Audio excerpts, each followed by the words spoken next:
வாங்க இப்போ நம்ம ஒரு பேஷண்ட் பார்க்க போகிறோம். அதை பற்றின டீட்டெயிலாக சிம்டம்ஸு, அதை எப்படி நான் கிளினிக்கலாக டயக்னோஸ் பண்ணுறேன், அது எப்படி ட்ரீட் பண்ணுறேன் ஒன்லி த்ரூ எக்ஸசைஸ் அப்படிங்கிறத பார்த்துக்கோங்க. என்ன ப்ராப்ளம் உங்களுக்கு?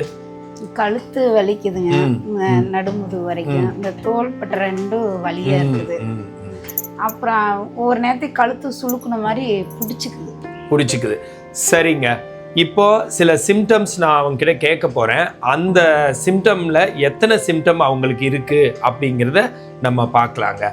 இப்போ நான் சிம்டம் சொல்கிறேங்க, அதில் என்னென்ன உங்களுக்கு பாசிட்டிவாக இருக்குதுன்னு சொல்லுங்கள். கழுத்தில் வலி, அப்புறம் கையில் எல்லாம் வலிக்கிறது, கை விரல் மரமரப்பு, தலை சுற்றுறது, வாமிட் சென்சேஷன், அதுக்கப்புறம் பார்த்தீங்கன்னா இங்கே காதுக்குள்ள வலி இல்லை காதுக்குள்ள டினிட்டஸ், அந்த ஒரு சவுண்டு மாதிரி வர்றது, இல்லைன்னா தலை போட்டு அமுத்துற மாதிரி இருக்கிறது சிலருக்கு, பேக் சைட் தலையெல்லாம் வலிக்கிறது, அப்புறம் கை குடைச்சலாக இருக்கிறது, அதுக்கப்புறம் ஒரு பக்கம் திரும்பினோடனே அப்படியே இருட்டுற மாதிரி ஆயிடுறது, இல்லைன்னா நம்மளுக்கு முன்னாடி இருக்கிறது சுற்றுற மாதிரி இருக்குது, அதுக்கு பேர் வெர்டிகோ அந்த மாதிரி. அதை தவிர சிம்டம்ஸ் இருமுனா தும்முனா வலிக்கிறது, இல்லை அதே வலி இங்கே கொஞ்சம் இங்கெல்லாம் முதுகுக்கெல்லாம் வந்துட்டு அதுக்கப்புறம் செஸ்ட் பிரஸ்ட்டோ இல்லை சென்ட்ரலையோ வலிக்கிறது, சம்டைம்ஸ் லெஃப்டில் வலிக்கிறப்போ ஹார்ட் ப்ராப்ளமாக இருக்குமோ அப்படின்னு ஃபீல் பண்ணுற அளவுக்கு வலிக்கிறது. இந்த மாதிரி எதுவும் இருக்குங்களா? இந்த 12 சிம்டம்ல ஏதாச்சும் கொஞ்சம் இருக்குங்களா? இங்கே வலிக்குது. அப்போ ஏதோ ஒரு வெயிட் தூக்கணும்னா, தண்ணி குடமெல்லாம் தூக்கணும்னா வலிக்கும். அப்புறம் நம்ம வெயிட்டு, நான் வேலைக்கு போகிற இடத்துல நம்ம வெயிட் தூக்கணும்னா இந்த முதுகு தண்டு அப்படியே மூஸ்தப்பு இழுத்து பிடிச்ச மாதிரி இருக்குது. ஸோ ஒரு இதில் ஒரு 3-4 சிம்டம் உங்களுக்கு பாசிட்டிவாக இருக்குது. கழுத்தில் வலி, ஆனால் மைக்ரைன், ஒரு பக்கம் தலைவலி வரல, மூஞ்சி பல்லு வாயில் எல்லாம் வலிக்கும், ஒரு பக்கம் வலிக்கிறது இல்லைங்க. அப்புறம் விரல் மரமரப்பு வந்துச்சுங்களா? அதெல்லாம் இல்லை. எப்போவாச்சும் தலை சுத்துச்சிங்களா? அதெல்லாம் இல்லை. வாமிட் வர்ற மாதிரி சென்சேஷன் வந்துச்சுங்களா? காலையில் தூங்கி எந்திரிச்சதே அந்த மாதிரி இருக்கும், லைட்டா இருக்குமா? அப்புறம் கரண்ட் ஊற மாதிரி எல்லாம் இருந்துச்சுங்களா? அதெல்லாம் இல்ல. ஓகே. இப்போ என்னன்னு கேட்டிங்கன்னா, இந்த சிம்டம்ல 4 சிம்டம் பாசிட்டிவா இருக்கு. இந்த பர்டிகுலர் சிம்டம் எல்லாம் நான் சொன்னது நிறைய டைமு பிரெயினை போய் ஸ்கேன் எடுக்கிறீங்க, பிரெயினோட சம்மந்தப்பட்டதா, தலை சுற்றினோடனே பிரெயின் தான், இல்லை லோ பிபி தான், இல்லை டயபெட்டிஸ் தான், அந்த மாதிரிலாம் நினச்சிக்கிறீங்க. பட் மோஸ்ட் காமன் 95% இந்த மாதிரி வர்றதெல்லாம் சர்வைக்கல் ப்ராப்ளமாக இருக்குது. சர்வைக்கல் எங்கே வேணாலும் பெயினை காஸ் பண்ண முடியுது. விரல் நுனியில் மரமரப்பு வர வைக்க முடியுது. ஈவன் பாதத்தில் மரமரப்பு வந்தால் கூட அது சர்வைக்கலோடையும் லம்பாரோடையும் கனெக்ட் ஆகியிருக்கு. ஸோ இதனால் கன்ஃபியூஸ் ஆகாதீங்க. இந்த மாதிரியெல்லாம் இருந்தால் மோஸ்ட்லி இதுவாக தான் இருக்கும். எப்போவுமே நம்ம ஒரு பிரச்சனையை ஓரளவுக்கு சின்னதாக இருக்குன்னு தான் நினைக்கணும். அப்புறம் அந்த ப்ராப்ளம் கண்டினியூ ஆனால் தான் பர்டிகுலர்லாம் அந்த மாதிரி கொஞ்சம் பெரிய ப்ராப்ளம்ஸ் எல்லாம் நம்ம நினைக்க வேண்டியதாக இருக்கும். இப்போ நான் இவங்களுக்கு பர்டிகுலர் எக்ஸசைஸ் எல்லாம் சொல்லி கொடுத்து நான் அதை டோட்டலாக க்யூர் பண்ண முடியும், இதை பெர்மனண்ட்டாக க்யூர் பண்ண முடியும். இது எதனால வருதுன்னா, மோஸ்ட்லி ஸ்ட்ரெஸ்னால வருது. அவங்க மன அழுத்தம் வருது, இல்லை டிப்ரெஷன், சோகமாக இருக்கிறது, இல்லைன்னா ஒரு நெகட்டிவாக ஏதாச்சும் யோசிக்கிறது, ஆங்ஸைட்டி, பயம் படுறது, ஃப்யூச்சரை நினச்சோ ஏதோ ஒன்று, இதனால எல்லாம் தான் மோஸ்ட்லி வருது. 70% ரீசன். அதை தவிர தலைவாணி பெருசாக வச்சு படுத்தது, இல்லை குனிஞ்சு நிமிந்து நிறைய வேலை பார்த்தது, இன்னும் கொஞ்சம் நிறைய ரீசன்ஸ் இருக்குங்க.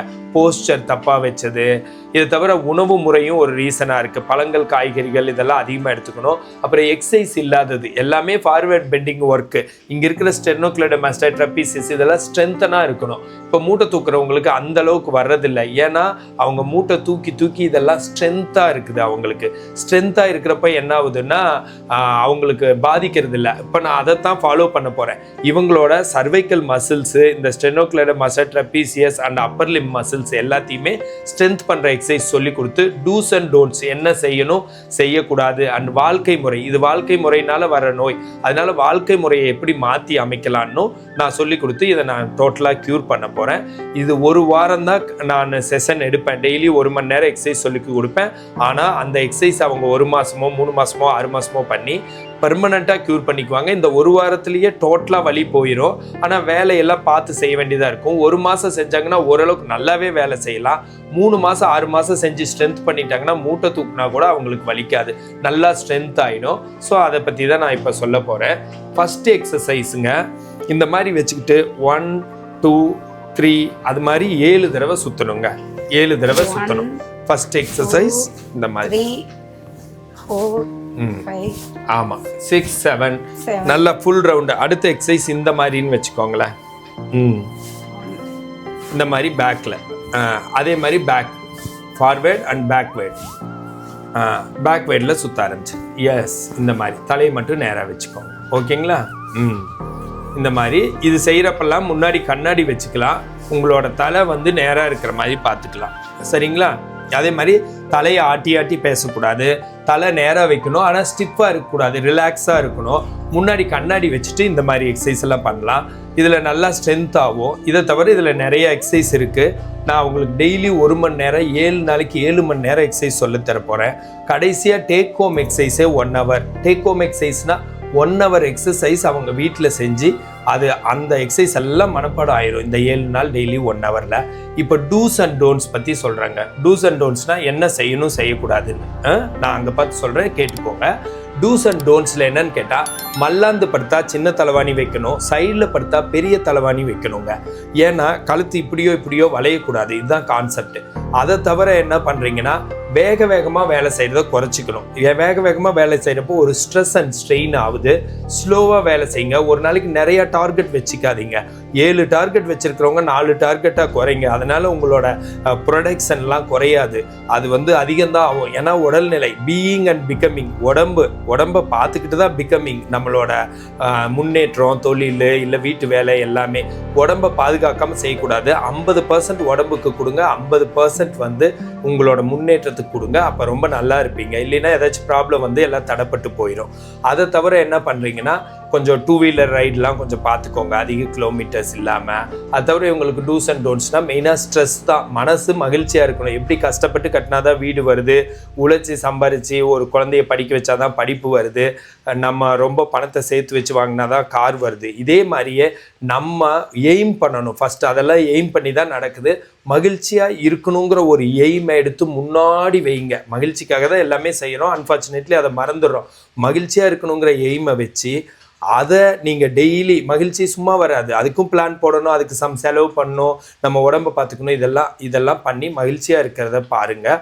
மன அமைதியாக பாசிட்டிவாக இருங்க. ப்ரெசண்ட்டை நோக்கி போங்க. ஃப்யூச்சர் பாஸ்ட் இதெல்லாம் யோசிக்காதீங்க. அதுக்கடுத்து 2வது என்னன்னு கேட்டால், உணவு முறை. கண்டிப்பாக பழங்கள், காய்கறிகள், அதுவும் ரா ஃப்ரூட்ஸ் அண்ட் வெஜிடபிள்ஸ் உடம்புக்குள்ளே டெய்லி போயிடணும். மினிமம் ஒரு 5 வகையாச்சும் போகணும். நாளுக்கு நாள் அதெல்லாம் மாற்றி எடுத்துக்கணும். அப்போ தான் எல்லா சத்தும் கிடைக்கும். அதை தவிர ஒரு எக்ஸசைஸ்னு ஒன்று இருக்குது. அது வந்து ரொம்ப ஒரு ஏரோபிக்ஸோ வெயிட் பேரிங்கோ இல்லை வந்து கார்டிசோல் ஸ்ட்ரெஸ் ஹார்மோன் ரிலீஸ் ஆகிற மாதிரி எக்ஸசைஸ் பண்ண தேவையில்லை. நான் சாஃப்டாக ரொம்ப ஈஸியாக நான் ஏரோபிக்ஸ் நான் வெயிட் பேரிங் எக்ஸசைஸ் மாதிரி சொல்லி தருவேன். அப்படின்னா காலை ஊனாமல், நடக்காமல், ஓடாமல், அந்த மாதிரி டான்ஸ் ஆடுறது, இந்த மாதிரி எக்ஸசைஸ் சொல்லாமல் ஒவ்வொரு மசிலையும் ஸ்ட்ரென்த் பண்ணி ரிலாக்ஸாக இருக்கிற மாதிரி எக்ஸசைஸ் சொல்லி தருவேன். அது ரொம்ப யூஸ்ஃபுல்லாக இருக்கும். நான் இப்போ சொன்னதெல்லாம் உங்களுக்கு கேட்டிருக்குன்னு நினைக்கிறேன். இதெல்லாம் ஃபாலோ பண்ணுங்கள். இது பெர்மனண்ட்டாக க்யூர் ஆகும், எக்ஸசைஸில் க்யூர் ஆகும். போஸ்டரை இப்படியெல்லாம் வைக்காமல், போஸ்டர்னா உடம்பு நேராக வச்சுக்கோங்க. கழுத்து கொஞ்சம் இப்படி இருக்குது, கண்ணாடியை பார்த்து போஸ்டர் கரெக்ஷன் பண்ணுங்கள். இன்னி கொஞ்ச நாளைக்கு தலையாட்டி பேசுகிறத கம்மி பண்ணுங்கள். தலையாட்டி நம்ம பேசுகிறோம், நம்மளோட இந்தியன் கல்ச்சர் அது. அதை கொஞ்சம் கம்மி பண்ணிட்டு யாரு கூப்பிட்டா இப்படி உடம்போட திரும்பி பாருங்கள். சரிங்களா? யாரு கூப்பிட்டா இப்படி உடம்போட திரும்பி பார்க்குறது, தலையை மட்டும் திருப்பாதீங்க. தண்ணி ஒரு 3-4 லிட்டர் குடிங்க. நல்லா பழங்கள், காய்கறிகள். மகிழ்ச்சியாக இருங்க, ஸ்ட்ரெஸ்ஸாக இருக்காதீங்க, சிரிச்சுட்டே இருங்க. அப்போ தான் நம்ம ஹாப்பி ஹார்மோன்ஸ் எல்லாம் நல்லா வேலை செய்யும். Dopamine, serotonin, endorphin, oxytocin. எப்படி விட்டமின்ஸை ஸ்டாக் வைக்க முடியாதோ, டெய்லி தான் தேவையோ, கொழுப்பு தான் ஸ்டாக் வைக்க முடியுமோ, அது மாதிரி ஹாப்பி ஹார்மோன்ஸும் ஸ்டாக் வைக்க முடியாது. நான் 4 நாள் முன்னாடி சிரிச்சேங்க, 4 நாள் முன்னாடி அன்பாக இருந்தேங்க, நான் 15 நாள் முன்னாடி வெயிலுக்கு போனேங்க, அப்படி சொல்ல முடியாது. எல்லா ஹார்மோன்ஸுக்கும் அதுக்கு வேலை இருக்குது. டெய்லி அது நடக்கணும். இப்போ செரட்டோனின் வந்து லாஃபிங் ஹார்மோன், ஆக்சிடோசின் லவ் ஹார்மோன், அப்புறம் வந்து டோபமின் வந்து நம்மளோட சக்ஸஸை செலிப்ரேட் பண்ணுறது, இல்லை லிசனிங் மியூசிக் எல்லாம் கூட கேட்கலாம். நாடகம் பார்க்குறத அவாய்ட் பண்ணுங்கள். முடிஞ்ச அளவுக்கு இது ஏன்னா பாட்டு கேட்குறது, இல்லை ஜோக் சேனல் பார்க்குறது, இந்த மாதிரி எல்லாம். சரிங்களா? ஓகே, ரொம்ப நன்றி இவ்வளோ நேரம் நீங்கள் கேட்டதுக்கு. இந்த மாதிரி பேஷண்ட்ஸை ஒரு நேச்சுரலாக, நான் மெயின் ஸ்ட்ரீம் மெடிசன், இங்கிலீஷ் மெடிசனில் ஒரு department physiotherapy. But physiotherapy drugless therapy, மாத்திரை மருந்து கிடையாது. எக்ஸசைஸ்லேயே குணப்படுத்துறது, ஆனால் பெர்மனண்ட்டாக குணப்படுத்துறது. உலக லெவலில் இது ரொம்ப நல்லா இருக்குது. நானும் அட்லீஸ்ட்டு டெய்லியுமே ஒரு 30 நாட்டிலேருந்தாச்சும் பேஷண்ட்ஸ் பார்க்குறேன். நிறையா நான் 30 கண்ட்ரிஸ் ட்ராவல் பண்ணியிருக்கேன். நான் சென்னை சவிதாவில் ஃபிசியோதெரப்பி முடிச்சுட்டு 93 to 97 இப்போ 28 இயர்ஸ் எனக்கு எக்ஸ்பீரியன்ஸு. நான் thousands ஆஃப் பேஷண்ட்ஸ் க்யூர் பண்ணியிருக்கிறேன். இந்த மாதிரி இருந்தால் கன்சல்டேஷனுக்கு எனக்கு நீங்கள் கால் பண்ணலாம்.